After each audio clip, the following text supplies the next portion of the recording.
Hello and welcome back to Category Mistakes Living with Anxiety Day 8. We've made it past the 7 mark and now we're on the 8 mark and go us go. So, yesterday was a good day. Had a good day overall. Actually, it was a pretty good day overall. So I spent the day with doing some outside stuff. Then I spent some time with my grandson and then I spent some time with my wife. We went shopping at Home Depot for things we're doing outside that we didn't think we were doing outside, but we are now. Um, I have been contemplating some ideas for myself. So, as I've said, and if you haven't watched the videos before, you might want to, it makes more sense, maybe not. It's up to you. Um, I'm not working, but I need to figure out what I'm going to do. So, right now, I am disabled with a VA, and I applied for Social Security disability while I'm also applied for unemployment. Applied for unemployment, haven't heard from it yet, except to a fact finding thing. I don't know, something like that. But the whole point of that, of course, is what am I going to do with myself? This is something I can do, right? This is something that I can work through. I'm doing it every day. It's kind of helpful. I'm also kind of doing chores around the house, kind of figuring things out. But I also think it's time for me to start thinking about going deeper into what I need for long term success. So um, I have a degree.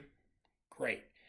What I'm thinking about is looking and talking to some people about what I want to do, what I thrive at, and what the best option for me is with all that. Now, all of us talk about doing that, all of us, whatever.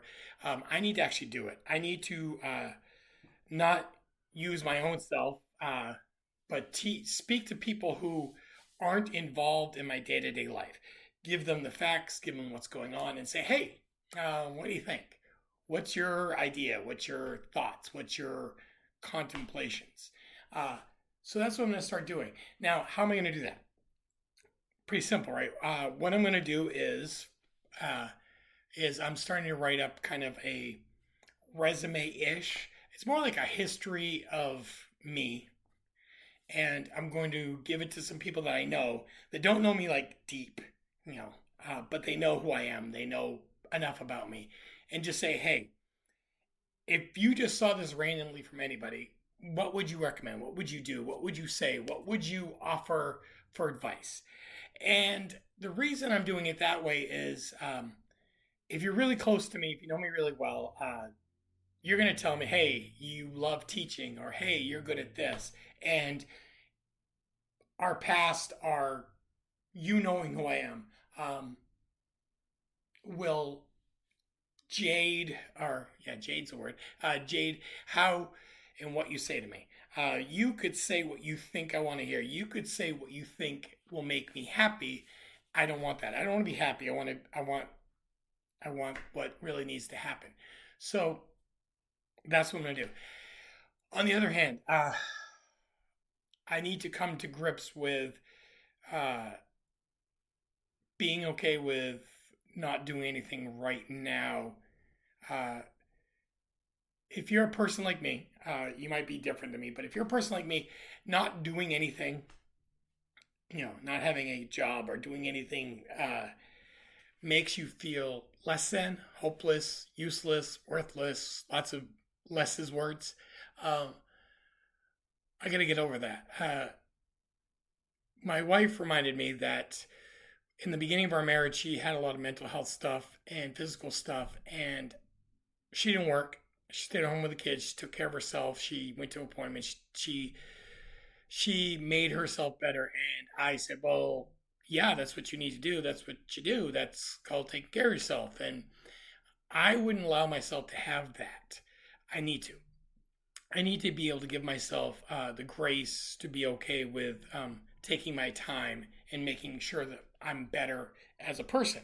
Um, if I don't do that, this stuff I've been going through will never get better. It won't get better. It won't.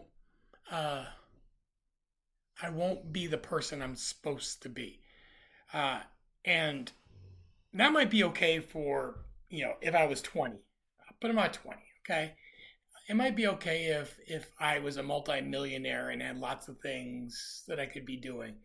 Uh, but I'm not. I'm a regular person, and I need to come to grips. Right now, I'm in a season where I need to um, reevaluate, reconfigure, redo some of the things I've done. Uh, I am stuck in the past. Like I talk about teaching a lot. Haven't taught in like 2 years, not officially as a teacher. Um, I talk about certain things in my life that I've done in the past, and I haven't done them in a while. But yet I talk about it like it was yesterday, uh, and that's hard to do.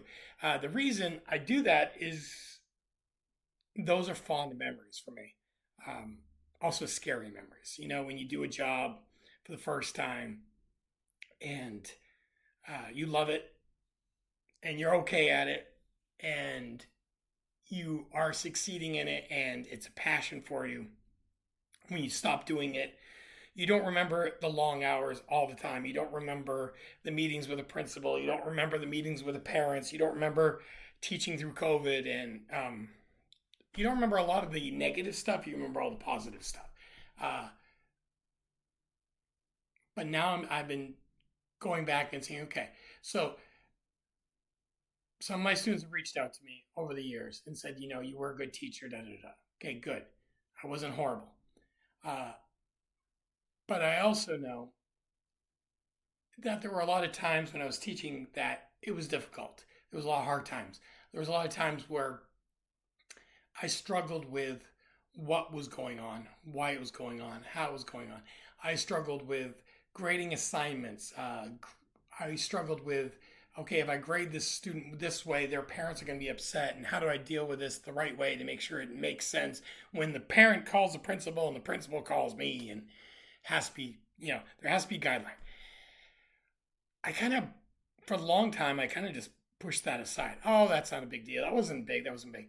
I used to stress out about it all the time. It used to be a very negative experience. It was the worst part about teaching for me was grading, not tests, papers. Tests were easy because you know the answer key, boom, done.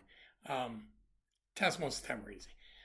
The tests that weren't easy were we did a test on the elements, and I had a parent go, "Why are you teaching them this?" It was chemistry, so I thought they should learn the elements.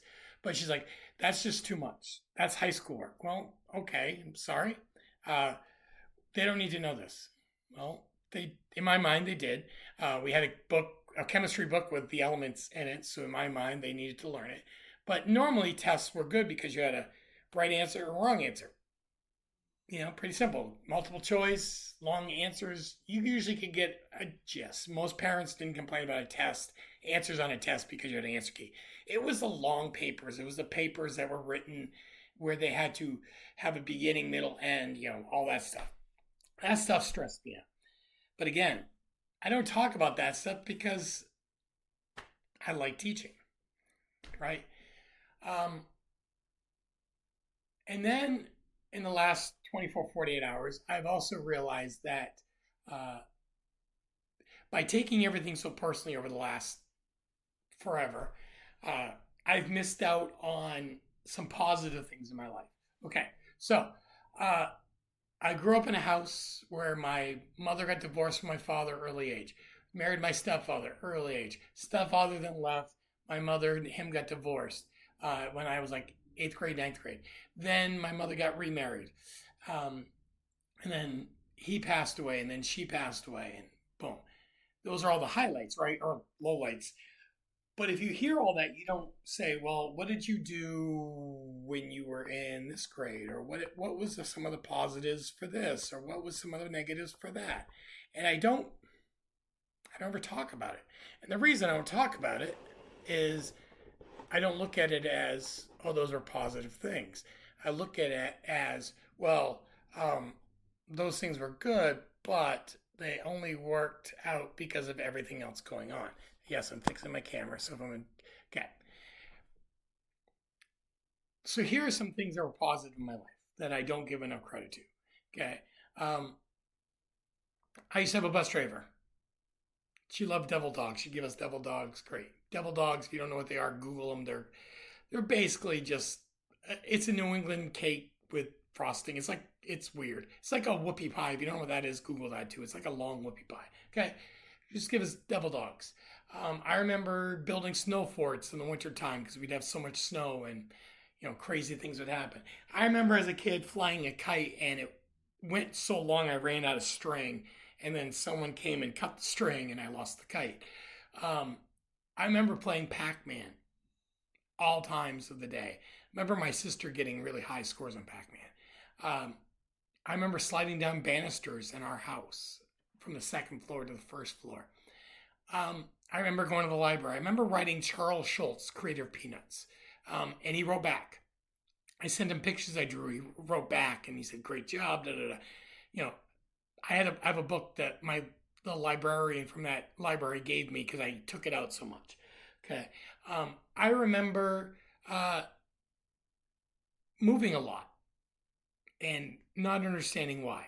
Now I do. It was harder than my parents didn't tell us all the stress and stuff that was going on in their lives. Um, I also remember when I was 14, I had a dream, which I've talked about before in previous podcasts before I went video ish, um, where I was not exactly a great person. Oh, I had this dream, and it's still vivid, and people think I'm crazy, and it's fine. I don't care if you think I'm crazy because I probably am. Okay, the dream was it. It was 3 days before school started. Had a dream, and the dream was this: I was floating above a gymnasium, and something that looked like God, in my mind, what God would look like. Okay, I don't know what God looks like. Haven't seen his face. Someday maybe will, hopefully. But anyway, God-like person in a chair, kind of like Thanos' chair. Okay, to put in perspective, the floating chair. And I'm floating above gymnasium, and it says Kenneman Christian Academy, 10 years of excellence. 1979, 1989. And saw all these kids, these faces, okay? And this being God, I consider it God. You can consider it whatever you want to consider it, but to me, that was God saying this: hey, you got a choice. You can come here and do this, or gymnasium floor opened up. And what you would picture as hell, um, absolute torment, opened up underneath the floor. And it was a pretty simple question. You got one or the other. Okay. I woke up, and you know how you never fully remember all your dreams? Maybe a week later you still don't remember because, even if it was a good one. This was a long time ago, like 36, 36 years ago. And I still remember it. The reason I remember it is because that next day I called Kenneman Christian Academy. And I enrolled in Kenneman Christian Academy. And I took the entrance test the day school started. Okay. Didn't know what I was doing. Private school, didn't have a clue. My parents wouldn't pay for it. Well, I thought my parents wouldn't pay for it. So I got a job as a janitor at the school to help pay for it. I was also working at Burger King, which was in Kennebunk at the time, but isn't anymore. There's a Rite Aid there now, or a Walgreens.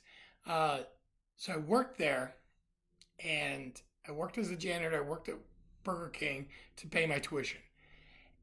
That school is why I'm here today. Okay, category mistake is named after something that David Ingrassi, one of my teachers, called me. He called me a Melchizedek category mistake. Basically, I don't fit the mold. What I think, how I think, where I think, when I think, is not normal, standard, average. Okay, I'm a little out there, and that's okay. That's what makes me me. When school started, I was a hot mess. Okay, and I remember a friend of mine threatened to kill me like day one, which is fine because I was being a total twit. But then 3 years later, I'm living at his house because, well, I moved out of my house. Actually, I moved out of my house like my sophomore year. My mom just didn't notice it for like a year and a half. I moved out because I couldn't keep my life on the straight and narrow in the house I was living in. Okay. And I knew that my mother and my environment were not beneficial to me succeeding as a human being. So I couch surfed for like a year and a half. Then I moved in with my friend. Um, and I still worked at the school. I still did what I had to do to get my tuition paid. And that's fine. Okay. Graduated high school, got married. Had a child, got married. Uh, been married for 30 years.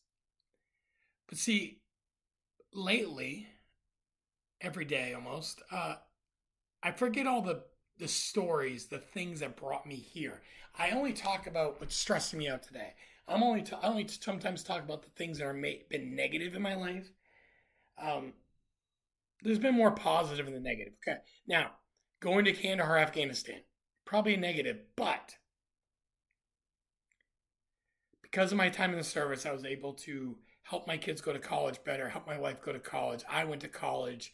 I get better, I get cheaper health care. I wouldn't say always better, but cheaper. I got to meet some people that are very important to me. I got to meet people who I actually care about. Some of them even cut hair and do nice things for people. Um, I got to meet people from all different countries, cultures, environments. I get to see the world. Even if the world isn't always pretty, I got to see it. Um, Going to KCA, Kinema Christian Academy, I met people. I met my wife because I had to get a job to pay my tuition, and getting that job is where I met her. Okay? These are all things, positive things that made me who I am today. I would not be sitting here without all the positives and negatives of my life. And sometimes you think, Back to the Future or Avengers Endgame or other time travel movies, all these different time movies are like, go back in time and kill baby Hitler. That's not how it works, right? You can't go back and fix your mistakes and expect to have the outcome closer to what you want. It doesn't work that way. You never know what um, event in history of your history or world history made you who you are. If I go and say, well, I'm not going to drink for the first time or do speed for the first time or do drugs for the first time, I'm not going to do any of that. I'm not going to steal for the first time. I'm not going to listen to sirens going off in the background for the first time. I'm not going to do any of that. Well, if I don't do that, I don't have a life where maybe I get pushed, nudged to go to a place where I never thought of going in Kennedy Christian Academy. If I didn't go to Kennedy Christian Academy, I wouldn't have met the people that I feel are near and dear to my heart, including my wife, because I would not have gotten a job at the Biddeford McDonald's in 1993 if I wasn't at Kennedy Christian Academy. And if I wasn't at the Biddeford McDonald's in 1993, I would not have met Lynn Marie Coffin. And if I didn't meet Lynn Marie Coffin, I wouldn't have got married to Lynn Marie Coffin and turned her to Lynn Marie Mariello. And then we wouldn't have our children and our grandchildren. And see, those events change who you are. Now, would I say, hey kids, don't do this because even though it worked out for me, it's not beneficial? Absolutely. But I can't change my past. Even today, I do dumb things. I try to do less dumb things, but I still do dumb things. But now when I do them, I try to say, okay, I screwed up tomorrow. No, tomorrow I'm going to do better. Tomorrow I'm going to push myself a little harder. Tomorrow I'm going to try to thrive in a different way. Tomorrow I'm going to tweak something to make it better. Will it work? Who knows? Will I keep trying? Absolutely. And that, I think, is the point. The point is, I have anxiety, a lot of it. I have stress. I have depression. I have PTSD. I have all this stuff, right? All of us have anxiety in our lives. All of us have stress, depression. All of us have chapters in our life with this. But if I wake up tomorrow and I say, I'm just depressed, I have anxiety, oh, poor, pitiful me. I'm never going to get out of it.